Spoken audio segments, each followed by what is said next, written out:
अस्सलामुअलैकुम, आप देख रहे हैं प्रोग्राम नया पाकिस्तान। मैं हूं मुबश्शिर हाशमी।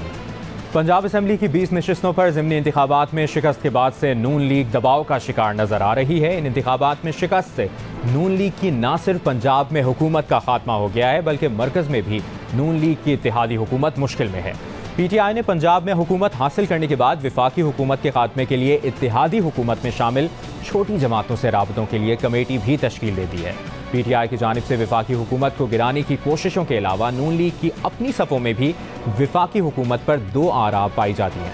पार्टी कायद मियां नवाज शरीफ के अलावा भी पार्टी क़यादत का एक ग्रुप पंजाब में हुकूमत के खात्मे के बाद विफाकी हुकूमत बरकरार रखने में दिलचस्पी नहीं रखता और फौरी इंतखाबात की हिमायत करता है, जबकि दूसरा ग्रुप विफाक में हुकूमत जारी रखने और मुद्दत की तकमील का ख्वाह है। पार्टी में इन दो आरा की मौजूदगी का एतराफ़ खुद विफाकी वज़ीर दाखिला राना सनाउल्लाह ने भी किया है। उन्होंने एक इंटरव्यू में कहा कि नवाज शरीफ फौरी इंतखाबात के हामी हैं और वो विफाक में हुकूमत बरकरार रखने के हक में नहीं हैं।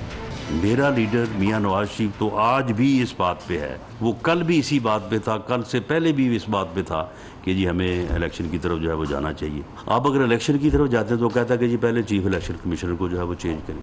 नवाज शरीफ फौरी इंतखाबात चाहते हैं। पार्टी में भी विफाक में हुकूमत छोड़ने और फौरी इंतखाबात की हामी सोच मौजूद है, लेकिन कल PDM सरबराही इजलास में फैसला इसके बरक्स हुआ है। PDM सरबराही इजलास में मरियम नवाज भी शरीक थीं और नवाज शरीफ ने भी वीडियो लिंक के जरिए शिरकत की। इजलास में PDM क़यादत ने हुकूमत की मुद्दत पूरी करने और इंतखाबात वक्त पर कराने का फैसला किया है।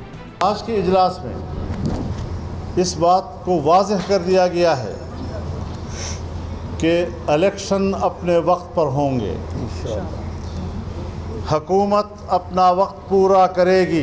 PDM की जानिब से विफाक में हुकूमत जारी रखने के ऐलान से ये सवाल उठ रहा है कि क्या PDM पंजाब और खैबर पख्तूनख्वा की सूबाई असम्बलियाँ तहलील करने से पहले कौमी असम्बली तहलील करने और इलेक्शन कराने के लिए कायल नहीं?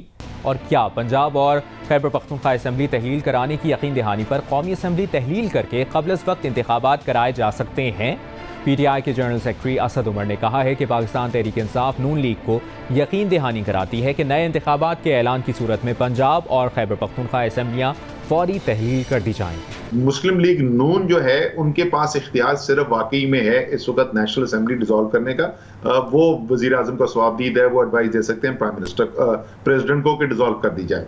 बाकी सूबाई असम्बलियाँ जो हैं जाहिर है वो उनके कंट्रोल के अंदर नहीं है, इसलिए हम समझते हैं कि इनको भी वो इलेक्शन की तरफ जाना चाहते हैं, या कम से कम ये कहते हैं कि नवाज शरीफ जाना चाहते हैं इलेक्शन की तरफ, तो फिर इनको वो ऐलान करके हमारे साथ बैठना पड़ेगा। हम बिल्कुल जिस दिन ये असेंबली अपनी डिसॉल्व करने के लिए तैयार होंगे हम उसके साथ ऐलान करेंगे, हम भी उसी दिन डिसॉल्व करेंगे। इसमें कोई इबाम नहीं होना चाहिए, लेकिन हम ये नहीं करेंगे कि हम अपनी असेंबलियां पहले डिसॉल्व करके बैठ जाएं और लंदन से कुछ और बयान आए और इस्लामाबाद से कुछ और बयान आए। इत्तेहादी हुकूमत ने पाकिस्तान तहरीक इंसाफ के इस्तीफ़ों की मरहलावार मंजूरी भी शुरू कर दी है और स्पीकर कौमी असम्बली राजा परवेज़ अशरफ ने कल 11 PTI असम्बली के इस्तीफ़े मंजूर करके इलेक्शन कमीशन को अरसाल कर दिए हैं। हुकूमत की इस हिकमत अमली पर जवाब देते हुए शेख रशीद अहमद ने ट्वीट किया कि इन इस्तीफ़ों की मंजूरी के बाद ज़िमनी इलेक्शन नहीं बल्कि आम इंतखाबात ही होंगे। उन्होंने आसिफ अली जरदारी की जानिब इशारा करते हुए लिखा कि वो भी क़ब्ल अज़ वक्त इंतखाबात के लिए मान गए हैं, सिर्फ मौलाना फजलुर रहमान क़ब्ल अज़ वक्त इंतखाबात पर नहीं मान रहे। शेख रशीद अहमद ने यह भी लिखा कि अक्टूबर में इलेक्शन के लिए जल्द निगरां हुकूमत के क़याम और इलेक्शन कमीशन में तब्दीलियों की पेशरफ भी होगी। दूसरी जानिब आज पंजाब असम्बली में स्पीकर का इंतखाब हो रहा है, जिसके लिए PTI के सब्तैन खान और नून लीग के सैफुल मलूक होकर मद्दे मुकाबिल हैं। बज़ाहिर PTI और काफ लीग के इत्तेहाद को अददी बढ़तरी हासिल है, लेकिन वफाकी वज़ीर दाखिला राना सनाउल्लाह ने फिर उम्मीद का इज़हार किया है कि पंजाब में स्पीकर के इलेक्शन में अपसेट हो सकता है। अक्टूबर में नए इलेक्शन के इम्कान, नून लीग में मुनक़सिम राय। पंजाब में स्पीकर के इलेक्शन समेत नून लीग के सियासी ऑप्शंस पर बात करेंगे वफाकी वज़ीर दाखिला राना सनाउल्लाह साहब। बहुत बहुत शुक्रिया आपके वक्त के लिए राना साहब। कई अहम बातें, कई अहम सवालात आपसे पूछने हैं। आज फाइनेंशियल टाइम्स की जानिब से जो इंकशाफात सामने आए हैं फॉरेन फंडिंग केस से मुतालिक भी आपका क्या स्टांस है, मुस्लिम लीग नून क्या सोच रही है, उस पर भी बात करेंगे।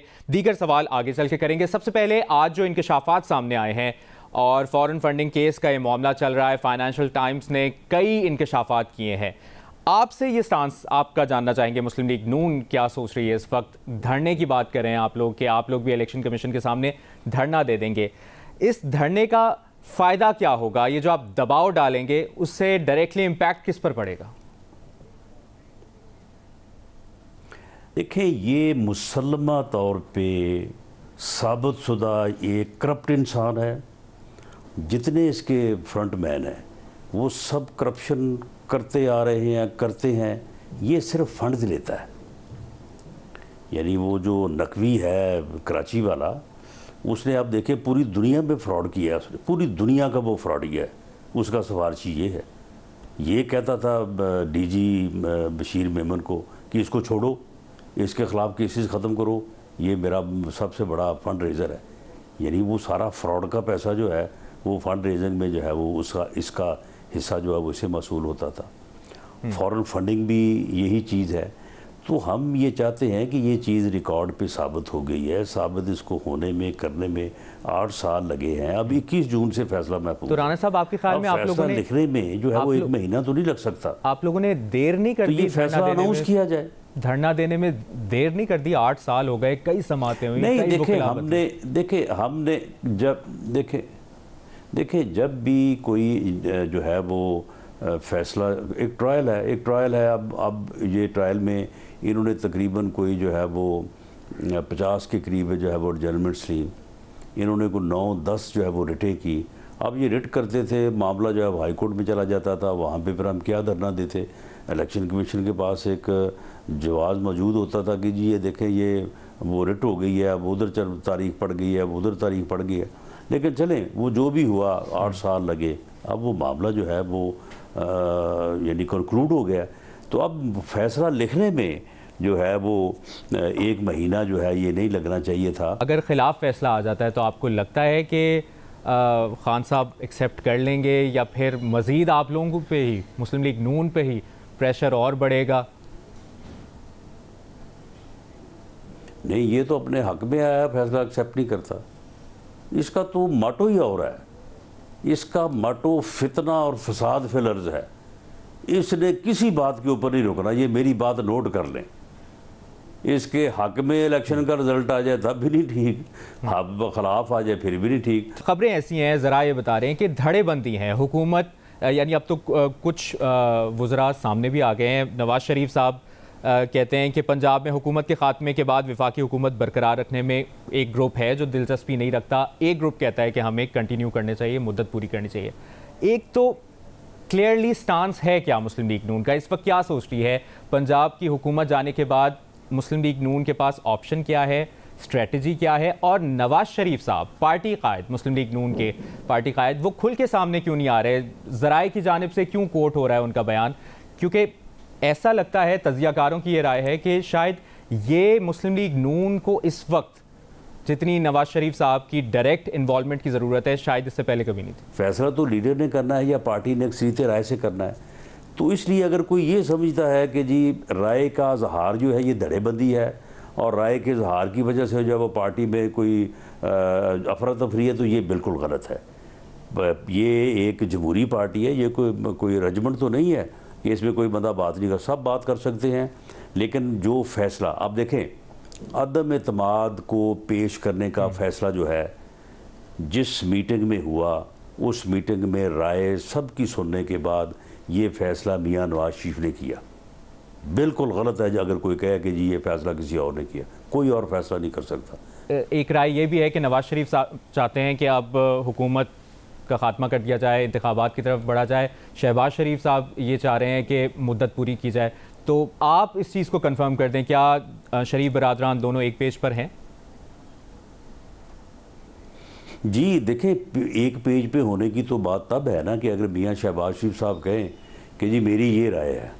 अगर वो अपनी राय का इजहार करने के बाद ये कहें कि जी आप पार्टी लीडर, आप फैसला करें, जो आपका फैसला होगा मुझे कबूल होगा। ऐसा ही हुआ था जब ये तेल बढ़ाने की और ये टेन्योर पूरा करने की बात हुई थी। मामला ये है कि अगर 10 बंदे आपके सामने बैठे हैं, उनमें से 6 की राय एक है, 4 की राय एक है, लेकिन सब की राय ये है कि हमारी राय सुनने के बाद जो है वो पार्टी लीडर जो फैसला करेगा उसके ऊपर हम अमल करेंगे। तो फिर इसमें एक पेज और दूसरे पेज की तो बात ही कोई नहीं है। इस फैसले के पीछे क्या कहानी है? 11 आपने PTI मेंबर्स के जो इस्तीफ़े हैं वो मंजूर किए हैं और अभी हालिया ज़िमनी इंतखाबात में मुस्लिम लीग नून को शिकस्त भी हुई है। क्या एक चैलेंज समझेंगे आप इन 11 नशिस्तों को? क्योंकि शेख रशीद अहमद साहब की राय तो ये है कि इन इस्तीफ़ों की मंजूरी के बाद अब ज़िमनी इलेक्शन नहीं होगा बल्कि आम इंतखाबात होंगे। बहरहाल जी 11 इस्तीफे मंजूर हुए हैं और इलेक्शन कमीशन ने जब नोटिफाई कर दिए हैं तो अब इलेक्शन तो हो गया 11 पे ही। बाकी रही बात कि जनरल इलेक्शन की, तो जनरल इलेक्शन से कहाँ हम जो है वो पीछे हट रहे हैं। ये इलेक्शन ईयर है, बिल्कुल हम उसमें जाने को तैयार हैं। और अगर ये जनरल इलेक्शन करवाना चाहते हैं तो मैंने तो कल भी कहा है, परसों भी कहा है, तो बातें क्यों करते जा रहे हो तुम? ऐसे ही जो है वो प्रेस कॉन्फ्रेंस से और जो है वो पूठी उल्टी सीधी बकवास करते हो। तुम सीधी तोड़ो पंजाब असम्बली और KPK की असम्बली, और ये जो 100 बंदा आपने 130 इस्तीफे दिए हैं ये एक्सेप्ट करवाओ, बिल्कुल जनरल इलेक्शन होंगे, ज़िमनी इलेक्शन नहीं हो सकते। अच्छा, लेकिन अगर आप असम्बलियाँ ना तोड़ें और हमें कहें कि हम कौमी असम्बली के इलेक्शन जो है वो यकतरफा तौर पे करवा दें, हुकूमतें पंजाब में और KP में आपकी हो, तो इतनी सियासत हमें भी समझ है, ऐसा बिल्कुल नहीं होगा। सही। आपने कल एक बयान सुना होगा PTI रहनुमा असद उमर साहब का। उन्होंने ऐलान किया था कि पहले आप लोग ऐलान करें असेंबली तोड़ने का, हम भी ऐलान कर देंगे असेंबलियाँ तोड़ने का। तो इस पर भी अपनी राय का इजहार कर दें। इनका क्या एतबार है? ये तो झूठे हैं, ये तो है ही फ्रॉडी है। ये तो हर बात से जो है वो यू टर्न, ये तो यू टर्न जो है ये अपना जो है वो समझते हैं कि ये हमारी हिकमत अमली है। इनका कौन एतबार करे? अच्छा, और गवर्नर मैंने यकीन दिलाता हूँ कि ये पंजाब असम्बली तोड़ें, सरहद KPK असम्बली तोड़ें, और जो 130 लोग हैं वो उनमें से 119 रह गए हैं, ये 119 लोग जब अपने इस्तीफे एक्सेप्ट करवाएं, मैंने यकीन दिलाता हूँ कि ज़िमनी इलेक्शन नहीं होगा, जनरल इलेक्शन ही होगा। अच्छा, और तोड़े ये ठीक है। एक और आपने जो कल एक बड़ा अहम बयान दिया था जिसके बाद सारा दिन वो ब्रेकिंग न्यूज़ में भी चला, प्रोग्राम्स में भी डिस्कस हुआ, गवर्नर राज की समरी का मामला। गवर्नर राज का जवाब क्या बनता है, ये भी एक बहस छिड़ी हुई है। और साथ ही आप लोगों को लगता है कि गवर्नर राज की इस वक्त ज़रूरत है, और उस समरी से मुतालिक क्या डिटेल है, क्या अपडेट है अभी? नहीं, देखें, इन्होंने 2-3 बातें की। इन्होंने कहा कि मुझे मेरा नाम लेके कि जी हम उसे पंजाब में दाखिल नहीं होने देंगे। अब आप देखें कि अगर एक सूबाई हुकूमत जो है वो वफाकी वज़रा को या एक वफाकी वज़ीर को जो है वो सूबे में दाखिल होने से रोके, तो फिर इसके क्या मानी है? ये फिर आइन की अमलदारी इसे कहा जा सकता है? फिर उन्होंने कहा कि जी जिन अफसरों ने हमारे खिलाफ मुकदमे दर्ज किए हम उनको गिरेबान से पकड़ेंगे, उनको हम पकड़ के चौकों में ला के जो हम खड़ा करेंगे।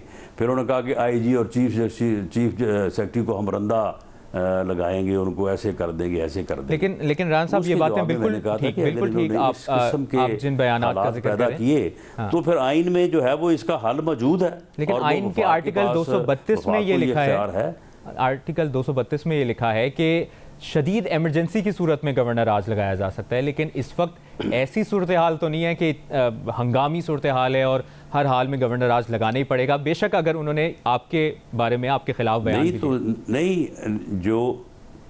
नहीं सुन लेना, जो इन्होंने कहा अगर ऐसा वैसा इन्होंने शुरू कर दिया, यानी मिसाल के तौर पे कोई वफाकी वज़ीर जो है वो अपने पंजाब में जाए, उसे ये अरेस्ट कर लें या उसे जो है ये रोक लें, उसके बाद अफसरों को पकड़ के जनाब उनके गिरेबानों में जो है वो इन्होंने रस्सा डाला हुआ है, उनको आगे चौक में खड़ा कर दें, और उसके बाद जो है वो IG को पकड़ के ले आएँ, चीफ सेक्रेटरी को पकड़ के ले आएँ, तो फिर आप क्या ख्याल है कि फिर ये एमरजेंसी नहीं होगी? लेकिन और अगर ये ऐसे हालात पैदा करेंगे कानूनी तो तौर पर या सियासी तौर पर आपको लगता है ये बैठा रहेगा? राणा साहब, क्या आपको लगता है कानूनी तौर पर या सियासी तौर पर ये एक बेहतरीन हल होगा जो आप लोग सोच रहे हैं अगर पंजाब हुकूमत ऐसा करती है? जी बिल्कुल, अगर पंजाब हुकूमत ने ऐसी सूरत हाल पैदा की जिसका उन्होंने जिक्र किया है और ये मैंने जो बात दोहराया है, अगर ऐसा हुआ तो बिल्कुल मैं समझता हूँ कि ऐसी सूरत में कोई भी सूबा करे, मैं कोई एक मखसूस सूबे की बात नहीं कर रहा, अगर इस किस्म की अनारकी, अगर इस किस्म की अफरा तफरी जो है उस सूबे की हुकूमत जो है वो बपा करने पे तुली हो, तो फिर आइन में ये इख्तियार जो वफाकी हुकूमत को दिया गया है इसका मकसद ही ये है। सही। और जुडिशल रिफॉर्म्स की जो आप बात कर रहे हैं उससे मुतालिक आप लोगों ने अभी तक क्या इक़दाम लिए हैं? नहीं, ये जो तमाशा तो खैर कहना मुनासिब लफ्ज़ नहीं है, मैं इसे वापस लेता हूँ। ये जो कल की जो सूरत हाल पैदा हुई है, जो सुप्रीम कोर्ट के 2 सीनियर तरीन जजेस के खतूत जो लिखे गए हैं उनको पढ़ें आप A to Z, और उसमें जो दर्ज है उसको आप पढ़ें और समझें। और उसके बाद जो चीफ जस्टिस साहब के ऊपर इल्ज़ाम लग रहा है कि वो उन्होंने मीटिंग के मिनट से गलत लिखवा दिए हैं, यानी आप देखें कि अगर एक आदमी खुदा न खास्ता अगर ऐसा कर सकता है तो उससे फिर कोई मुनसिफी की तोक़ो जो है वो कर सकता है। और ये सारी सूरत हाल क्यों हुई है? बेंच बनाने के इख्तियार में, जो कि सिर्फ़ और सिर्फ चीफ जस्टिस को हासिल है। इसी तरह से जो है वो सो मोटो नोटिस लेने के इख्तियार में, जो सिर्फ़ और सिर्फ चीफ जस्टिस को हासिल है। तो हम चाहते हैं इसमें बार्स की जो है ये राय है, बार्स का ये मुतालबा है कि इस इख्तियार को जो है वो मासवाए इसके कि वो चीफ जस्टिस की ज़ात में जो है वो मुर्तकिज़ हो, उसे 3 या 5 जजेस जो हैं वो उसको जो है वो एक्सरसाइज करें। बहुत बहुत शुक्रिया आपका वफाकी वज़ीर दाखिला राना सनाउल्लाह साहब, आपने प्रोग्राम नया पाकिस्तान को वक्त दिया। नाज़रीन, प्रोग्राम में यहाँ वक्त हुआ एक ब्रेक का, ब्रेक के बाद दोबारा वापस आते हैं।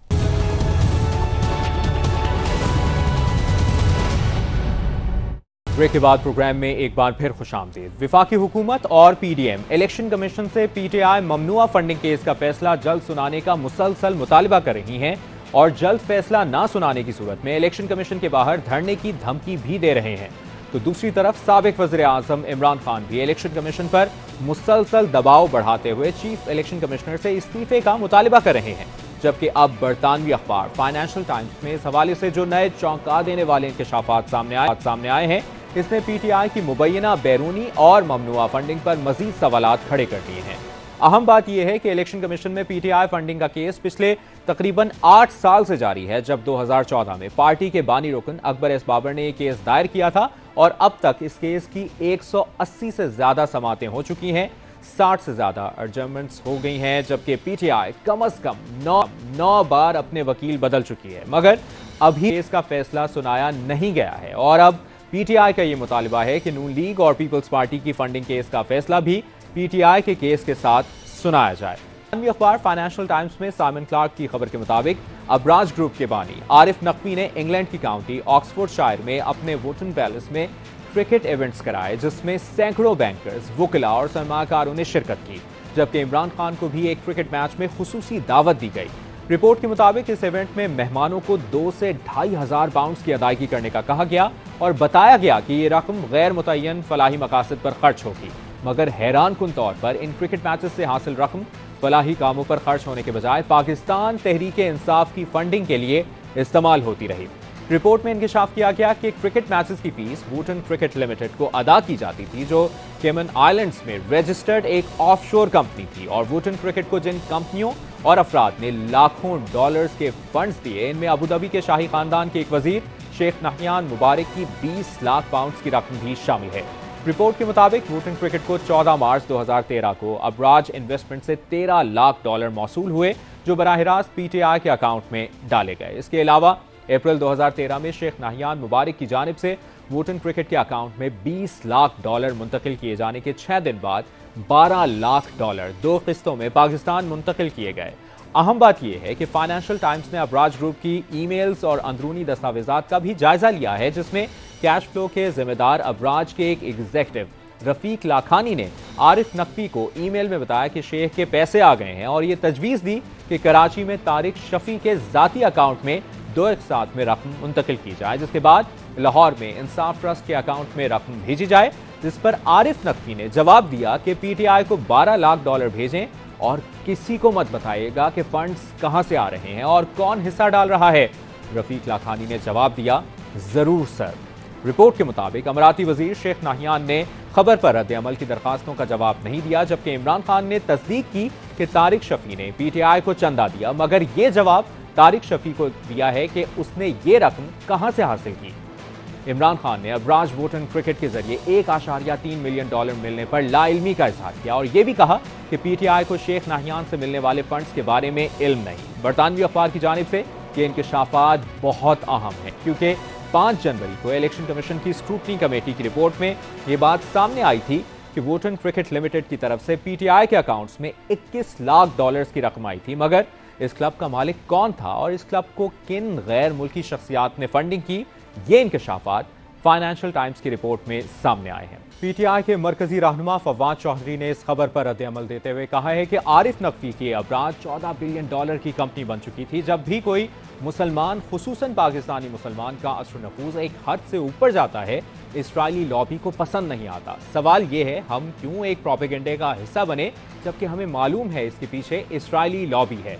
पीटीआई को फंडिंग के मामले पर फवाद चौधरी ने कहा कि आरिफ नकवी ने सारी फंडिंग कानूनी तरीके से इकट्ठा की और कानूनी जराए से भेजी। उस क्रिकेट ग्राउंड में उन्होंने चैरिटी मैचेस करवाए, जिसके जो पैसा है वो पीटीआई को जाना था। वो पैसे उन्होंने वहां पे जमा किए। उसमें इमरान खान खुद गए और उन्होंने एक तवील अरसे के बाद खुद बॉलिंग कराई। और इमरान खान, उसकी जो टिकट की फीस रखी गई थी वो 2500 पाउंड, 2000 पाउंड, इस तरह से वो फीस रखी गई। वो फीस अमेरिका लंदन में जो कवानीन है उनके मुताबिक हुआ था। उसका एफिडेविट भी उन्होंने दिया कि हमने ये मैचेस कराए हैं। वो फंडिंग जो है वो पीटीआई को आई और वो पीटीआई को लीगल चैनल से आई। फाइनेंशियल टाइम्स की खबर में आरिफ नकवी के किरदार से मुतालिक मजीद इंकशाफात के बाद हुकूमती जमातों ने इलेक्शन कमीशन पर दबाव बढ़ाना शुरू कर दिया है। नून लीग के सीनियर रहनुमा शाहिद खाकान अब्बासी समेत हुकूमती इत्तेहादी जमातों के अहम रहनुमाओं ने आज चीफ इलेक्शन कमिश्नर से मुलाकात की और चीफ इलेक्शन कमिश्नर से अपील की कि इस केस का जल्द फैसला सुनाया जाए। कमीशन से मुलाकात की, सिर्फ एक नुक्ता था इस मुलाकात का कि 8 साल से फॉरेन फंडिंग केस जो है पीटीआई का, वो इलेक्शन कमीशन में ज़ेर समात है। जो हमारे मुल्क का कानून है वो किसी फॉरेन कंपनी से किसी सियासी जमात को पैसे लेने की इजाज़त नहीं देता। हमने इलेक्शन कमीशन को ये कहा कि रिकॉर्ड बड़ा वाज़ेह है, फैसला आपने करना है। फाइनेंशियल टाइम जैसे इदारे में उसने कहा कि वो आरिफ नकवी साहब की कंपनी थी जिसका नाम भूटान क्रिकेट लिमिटेड था, जो क्रिकेट मैच करवा कर पैसे फलाई कामों के लिए इकट्ठे करती थी। उस कंपनी से 55 करोड़ रुपए से ज्यादा रकम पाकिस्तान पीटीआई और इमरान खान के अकाउंट में भेजी गई। इसके अलावा नून लीग की नायब सदर मरियम नवाज ने धमकी दी कि अगर इलेक्शन कमीशन ने इस केस का जल्द फैसला ना सुनाया तो वो पीडीएम जमातों की मुशावरत से इलेक्शन कमीशन के बाहर धरना देंगे।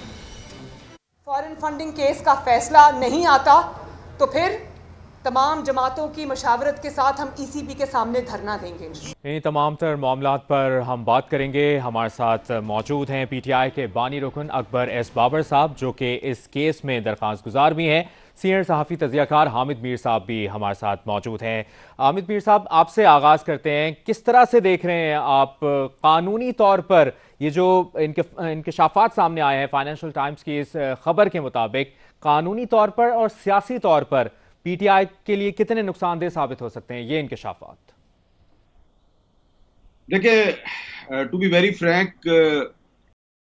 मेरे लिए तो ये जो फाइनेंशियल टाइम्स की स्टोरी है, इसमें जो ब्रायन क्लार्क ने जो बातें लिखी हैं, ज़्यादातर बातें मेरे लिए तो नई नहीं है। मुझे तो पहले भी इन बातों का पता था, इसलिए कि मैं ब्रायन क्लार्क को पुराना जानता हूँ। वो वॉल स्ट्रीट जर्नल में थे 2018 में भी उन्होंने ये स्टोरी की थी इसी तरह की कि आरिफ नकवी जो है वो किस किस को पैसे देता रहा है।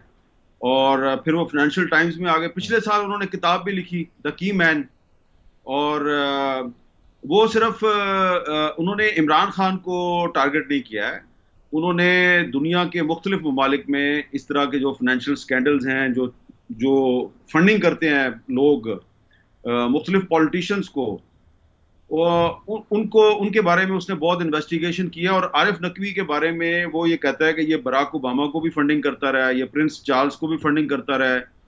उसकी एक स्टोरी नवाज शरीफ साहब के बारे में भी थी और ये एक स्टोरी उनकी इमरान खान के बारे में भी है।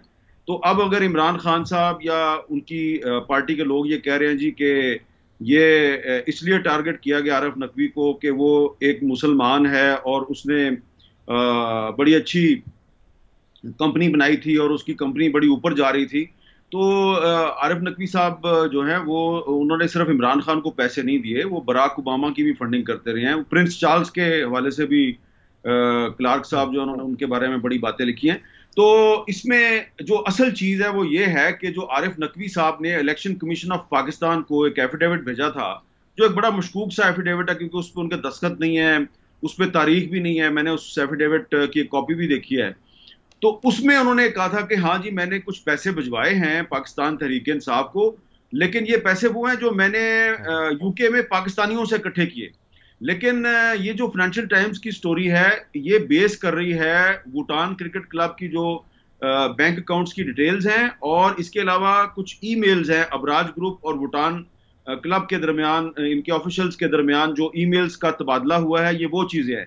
और उसकी बुनियाद पर जो फाइनेंशियल टाइम्स की स्टोरी है उसमें ये बताया गया है कि ये पैसे जो हैं ये वहां पे मुख्तलिफ यूके के जो टॉप के बिजनेसमैन और बैंकर्स हैं उनसे इकट्ठे किए गए, और एक साहब जो उस चैरिटी मैच में, उस तकरीब में मौजूद थे जहां पे ये पैसे इकट्ठे किए गए, जहां पे 2000 पाउंड और 2500 पाउंड की टेबल जो है वो फरोख्त हुई थी, वहां पे वो साहब मौजूद थे। और उन्होंने मुझे बताया कि इसमें पाकिस्तानी कम थे और इसमें गोरे ज्यादा थे, और उनका ताल्लुक मुख्तलिफ ममालिक के साथ था, और आरिफ नकवी साहब ने अपनी PR के जरिए उन सब लोगों को वहां पे बुलाया था। और सबसे जो इसमें मेरे ख्याल से इम्पोर्टेंट चीज है कि आप भी कराची शहर में बैठे हुए हैं कि जो के इलेक्ट्रिक है उसने पैसे भिजवाए अबराज को, अबराज ने पैसे भिजवा दिए वुटान क्लब को, और वुटान क्लब जो है उसने वो पैसे भिजवाए PTI को, और जो आरिफ नकवी ने पैसे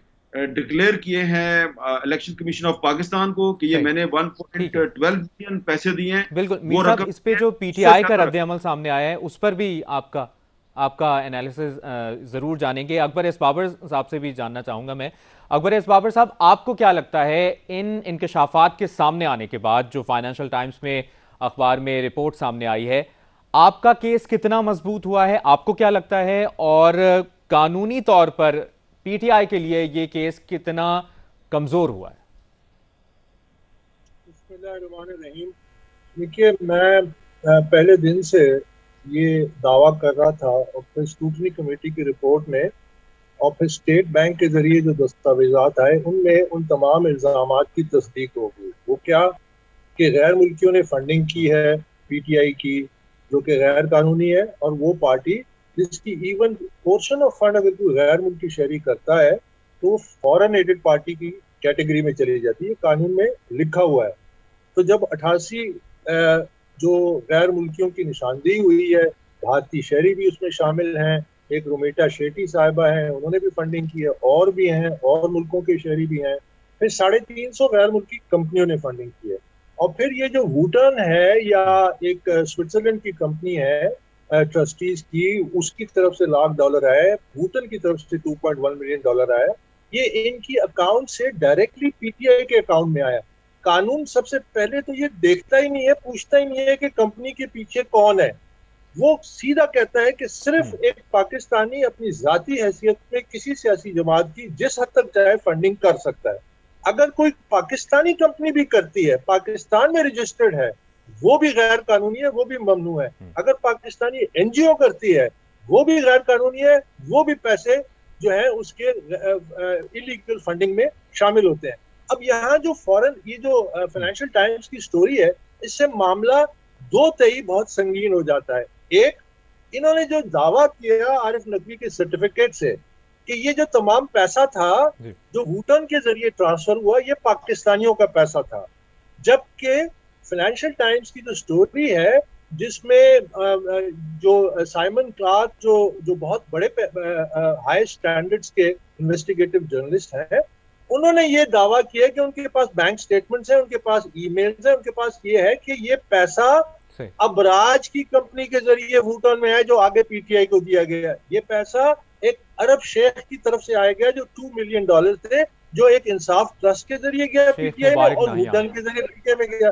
अब इसका एक दूसरा जो खौफनाक पहलू है, वो पहलू ये है कि जब केस आरिफ नकवी के खिलाफ चल रहा है न्यूयॉर्क की अदालत में और वो जमानत में है और एक्सट्रेडिशन प्रोसेस से गुजर रहे हैं, वो केस क्या है? वो $14 अरब की कंपनी में $1 अरब की इलीगल यानी फाइनेंशियल फ्रॉड का केस है।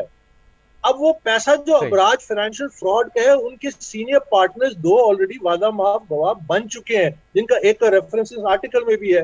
तो वो पैसा जो था वो जिसका हमने जिक्र भी किया। अकबर एस बाबर साहब, अब इस रिपोर्ट, इस इंकशाफात से अब आ जाते हैं आपकी केस की समाअत से मुतालिक। 2014 से आपने 2014 में ये दरख्वास्त दायर की थी, 180 से ज्यादा समातें हो चुकी हैं, 9 बार PTI ने वकीला बदले, 8 साल हो गए हैं। अब आपको क्या लगता है फैसला एक तो क्यों ताखीर का शिकार है, और आपको क्या लगता है आने वाले दिनों में या मुस्तकबिल करीब में फैसला सुना दिया जाएगा? देखिए, मैं जरा पहली वाली बात मुकम्मल कर लूं कि चूंकि ये मामला जो है अबराज कंपनी का पैसा पीटीआई में आया है, तो अब पीटीआई और उसके रहनुमा न्यूयॉर्क में जो केस चल रहा है उसमें भी उनको तलब किया जा सकेगा, क्योंकि वो एक एक पाई का हिसाब करेंगे कि अबराज का पैसा किधर गया। अब आइए आपके दूसरे सवाल पे। देखिए, मुझे तो उम्मीद है कि इंशाल्लाह 8 साल का सब्र है, इसमें बड़ी रुकावटें आई, हिस्टोरिक अब्यूज ऑफ लॉ हुआ according to election commission of Pakistan order to delay the case by PTI. 9 writ petitions हुई और 50 के करीब एडजॉर्नमेंट मोशन वगैरह, लेकिन अल्लाह के करम से हम 21 जून को फैसला महफूज हो गया। मैं समझता हूँ कि देर आए दुरुस्त आए, फैसला आ जाता है हफ्ते बाद। आपको लग रहा है कि जल्द फैसला सुना दिया जाएगा? हामिद मीर साहब, election commissioner, chief election commissioner पर पीटीआई चेयरमैन इमरान खान बहुत तनकीद कर रहे हैं। हमने देखा कि वो जलसों में भी इसका तस्करा करते रहे हैं। आपको क्या लगता है इस केस में जो समाअत में या फैसले में ताखीर हो रही है उसकी एक बहुत अहम वजह यह भी हो सकती है चीफ इलेक्शन कमिश्नर पर तनकीद? नहीं, तनकीद वजह नहीं है, बल्कि पाकिस्तान में मीडिया आज़ाद नहीं है, इसलिए मैं आपको सारी बातें खुल के नहीं बता सकता। चीफ इलेक्शन कमिश्नर पे और भी बहुत से प्रेशर्स हैं और अकबर बाबर साहब को उनका पता है। बहरहाल इस वक्त सूरत हाल ये है कि तहरीक इंसाफ ने ये मौक़िफ़ इख्तियार किया हुआ है कि जी अगर आपने हमारा जो ममनुआ फंडिंग का केस है, अगर आपने इसका फैसला सुनाना है तो साथ में आप मुस्लिम लीग नून और पीपल्स पार्टी का भी सुना दें। तो मेरा एक ख्याल है कि अगर मुस्लिम लीग नून और पीपल्स पार्टी का ये दावा है कि हमारा ऐसा कोई मसला नहीं है, हमने कोई घपला नहीं किया, हमने किसी गैर मुल्की कंपनी से या गैर मुल्की शख्सियत से पैसे नहीं लिए, तो उनको इस मुतालबे की हिमायत करनी चाहिए ताकि जल्दी एक फैसला हो जाए। तो आप बेशक आगे पीछे कर दें या साथ कर दें, और तहरीक इंसाफ का जो मुतालबा है उसके मुताबिक आप तहरीक इंसाफ की जो ममनुआ फंडिंग है उसके फैसले का भी ऐलान करें और मुस्लिम लीग नून का भी कर दें और पीपल्स पार्टी का भी कर दें। लेकिन एक बात मैं आपको बता दूं, ये बात यहाँ पे रुकेगी नहीं। ये सिर्फ जो अबराज ग्रुप और आरिफ नकवी साहब है ना, ये मामला यहाँ नहीं रुकेगा। अभी अमेरिका में भी बहुत सी प्रॉपर्टीज हैं, वहां पे भी बहुत सी कंपनीज हैं और उनका ताल्लुक भी तहरीक इंसाफ के साथ और इमरान खान साहब के साथ बनता है। और ये जो आरिफ नकवी साहब को अमेरिका एक्स्ट्राडिशन का मुतालबा कर रहा है यूके से कि हमें दें, तो आरिफ नकवी साहब की सिर्फ इमरान खान साहब के साथ ताल्लुक की इन्वेस्टिगेशन नहीं होनी, बहुत सी अमेरिका की अहम जो सियासी शख्सियात हैं उनके साथ ताल्लुक की भी इन्वेस्टिगेशन होनी है, क्योंकि उसमें भी आरिफ नकवी साहब जो है उन्होंने फंडिंग की हुई है। तो आप देखेंगे कि ये एक इंटरनेशनल स्कैंडल बनेगा। और जो लोग ये कहते हैं कि जी इमरान खान को टारगेट किया गया, इमरान खान के खिलाफ साजिश हो रही है, ये इमरान खान के खिलाफ साजिश नहीं है, इसमें प्रिंस चार्ल्स के साथ भी मामला होगा और बराक ओबामा के साथ भी मामला आएगा और इमरान खान साहब का भी आएगा, और हो सकता है कि इसमें नवाज शरीफ साहब का भी आए। हालांकि नवाज शरीफ साहब कहते हैं कि मैंने इससे कोई पैसे नहीं। आप ये कह रहे हैं कि काफी अहम और बड़ा मामला है ये, और कई नाम इस हवाले से सामने आ सकते हैं। सीनियर सहाफ़ी तज़कियाकार हामिद मीर साहब हमारे साथ मौजूद थे, पीटीआई के बानी रुकन अकबर एस बाबर साहब हमारे साथ मौजूद थे केस, और बरतानवी अखबार फाइनेंशियल टाइम में जो चौंका देने वाले इंकशाफात सामने आए हैं उस पर अपनी अपनी राय का इजहार कर रहे थे। प्रोग्राम में अभी वक्त हुआ एक ब्रेक का, ब्रेक के बाद दोबारा वापस आए।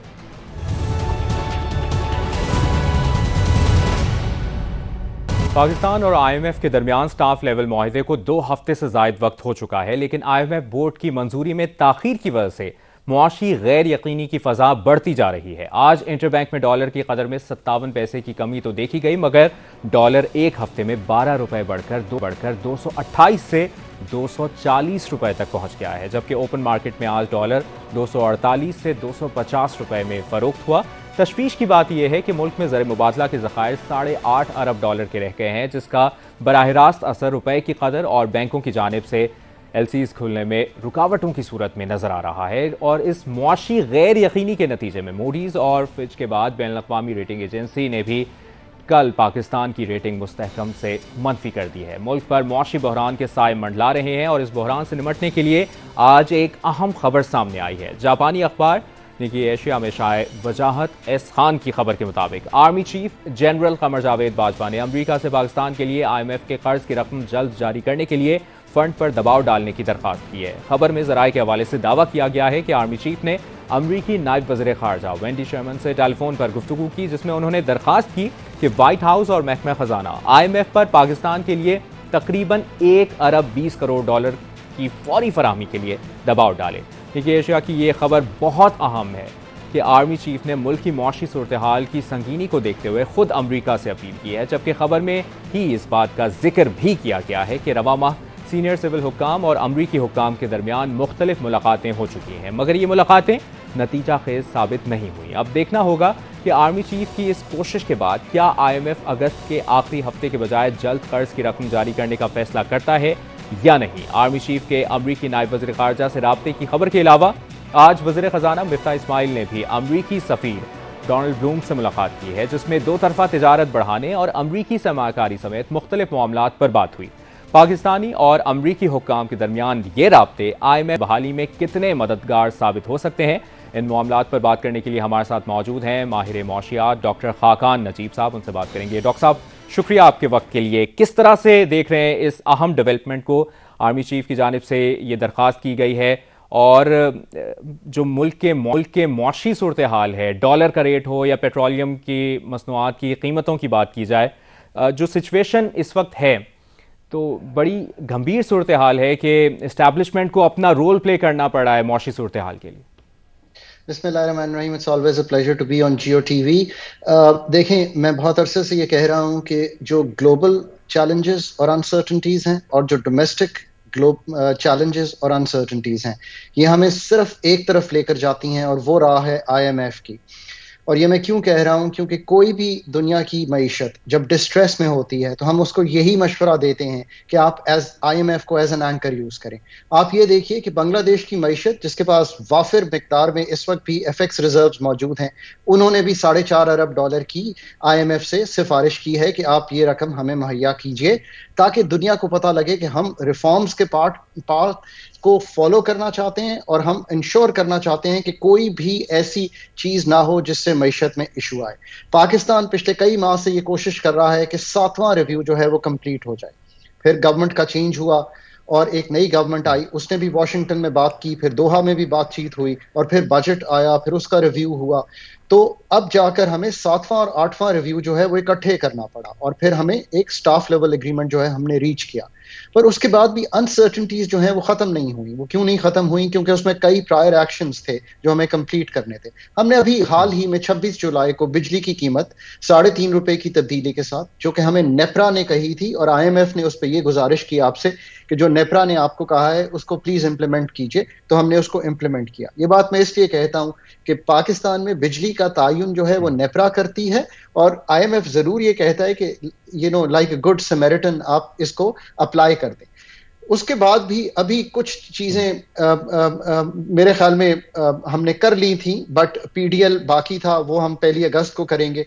बट फिर भी एक यकीनी नहीं आ रही थी कि बोर्ड जो है वो 24 और 26 अगस्त के दरमियान क्या हो जाएगा, क्योंकि आई थिंक एक ग्रॉस फाइनेंसिंग में गैप था $4 अरब का। और IMF भी ये कोशिश कर रहा था कि जो 3 हमारी फ्रेंडली कंट्रीज हैं मिडल ईस्ट में और किंगडम ऑफ सऊदी अरेबिया, उनसे ये बातचीत तय हो जाए कि हम उनसे ना सिर्फ फंड्स हासिल कर सकें बट एक ऑयल फैसिलिटी, LNG फैसिलिटी और इन्वेस्टमेंट्स ले सकें, और SDRs लेने हैं हमने जी, ताकि हम IMF से ले।